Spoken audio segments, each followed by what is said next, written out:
What's up, everyone? It's new. Today's a new day, so it's a new keystone. Once again, we have the Legion keystone. I know a lot of you were very much looking forward to what GGG would have to give us, what's in store with the Legion keystone after seeing some pretty wild things from the Exile Con, the Blight keystone, the Torment keystone, very different there. The Expedition keystone, a lot of these keystones are coming out with, it doesn't really matter whether you're like a low end, mid end, top end player. It's going to definitely be something for everyone. But I'm seeing a trend in the last two that they're releasing. I guess they're not saving their best for last here. The Delirium keystone was very much aimed at kind of the bottom end player or the entry level player, or the early league player who doesn't really have the gear to handle that particular mechanic well and can't really maximize the rewards out of it. We've got the same trend going on here with the Legion, so let's read about it. I'll talk about it. I'll tell you what I think the impact will be in the league and maybe, for myself. It says here, timeless conflict. I like the top line here. Haste is irrelevant in the face of eternity. I thought when I read that I was listening to the Gladiator movie, Epic Line or something. Anyway, here it says Legion encounters in your maps have no timer. Okay, that's very much like the Delirium keystone we just saw. Breaking out monsters in chests that are in stasis progressively cause a schism. That's an odd word choice. I believe that would be a brand new league mechanic never seen, or brand new mechanic never seen before. Never seen that word used in Path of Exile at all. So not 100% sure what that will entail. Third line says Legion encounters in your map begin once the schism has occurred. So you can kind of see what this probably means. Now I watched Surgog's video. He obviously introduced a lot of new teasers, and I think his take on this is pretty solid here. Probably what this means is there will be a progress bar. I suspect that normal monsters, magic monsters may not fill the progress bar very fast. Rare monsters will have much more progress given. Probably the bosses, Legion bosses, will give a lot of progress. But anyway, you could theoretically kind of handle the encounter and have much more control over it, giving yourself more time.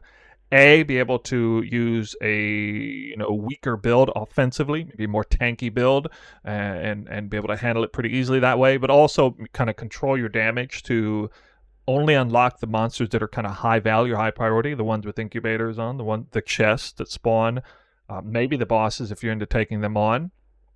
And then it's just going to open after, I guess, a progress bar or something like that is unlocked. Now, that's very different than the way we normally play Legion. Of course, nobody goes around trying to unlock the normal monsters, but typically when you're doing Legion, you have a build that you've literally chosen your league start build based on it being good at Legion, for example, or Delirium.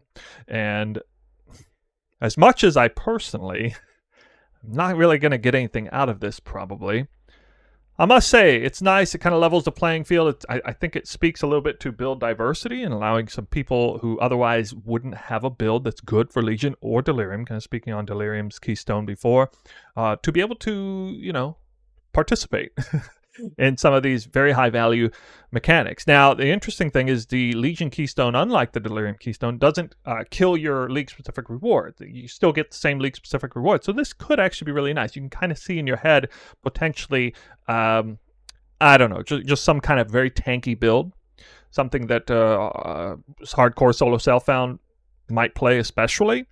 And you can see them getting a lot more success out of Legion, being able to control what monsters open, not insofar as maybe not even like trying to open every single rare monster on the screen, but just kind of picking and choosing which ones you want. I mean, you could actually even read what the monsters have and look at it and say, oh, wow, that monster is really dangerous. I don't want to open that one up.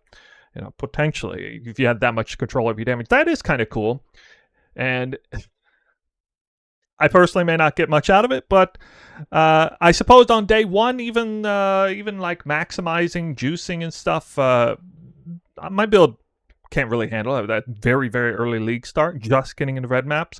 I typically don't even think about doing Legion because I maybe open half of the Legion, maybe, and then probably just rip, going through it. But this could potentially see some more action early, like day one, really early day two. But I will say it could be interesting to see what this means for the economy. A lot more people might be doing Legion now, which means the overall value of it may go down. a bit. It could result in more people magic finding too. Could have kind of interesting results on that. Not really sure if people are going to like this one very much. I think people are going to like the Delirium keystone a lot, actually. But this one, I don't know. I feel like pretty quickly most builds can get to a point where they can open most of a Legion, at least if it's on an open map, which is another interesting point. I've been doing Legion on Crimson Temple, for example. It's kind of tough to like wrap around. You have to have a really, really fast and powerful build to like open a full Legion on Crimson Temple reliably, farming divination cards there. This could be nice for that, definitely. I could almost see myself using it for that, especially if my build was any slower. So I do think there might be something there, even for the high-end player, if you're wanting to run Legion on an otherwise really awful map layout, not an open layout, certainly not Dunes for sure. But yeah, we're kind of seeing a general trend here with the recent 2 keystones. Again, personally, not a big fan, but I can understand why GGG might want to do this, to try to, again, raise the floor of the league mechanic, trying the entry point into it, and allowing newer players or less experienced players or people who have way less time to play the game to get into some of these, I guess, more enjoyable league mechanics otherwise than they otherwise would. And I suspect there are a lot of players out there who almost never do Delirium or Legion because they just never really have a character that can dive into that content and do it well. So it's for them, it's for that kind of player, no doubt about it. And that's okay. I think that's okay. We don't have to have, not every keystone has to be great for the high-end juicers. But yeah, we'll see what else is in store for the league. Hopefully the ambush keystone, if there is one. It's not really a major league mechanic. There might not even be one. But if there is one, hopefully it gives us something a little interesting. I don't know. We'll see. What are you guys' thoughts on this keystone? Do you think you're going to use it? What kind of player are you? I think it really depends on what kind of player you are, what kind of character you like to have. Are you like a tanky character? Do you like a zoom character? It's going to have a lot of impact on whether you're going to make use of this keystone. Do you like doing Legion super early in the league, or do you like waiting until you have a really strong character that can just absolutely smash it, timer or no timer? I'd be interested in your thoughts, so let me know in the comments below. Until then, we'll see you either tomorrow, the day after, or whenever the next relevant keystone comes out. It could be pretty soon. Bye for now.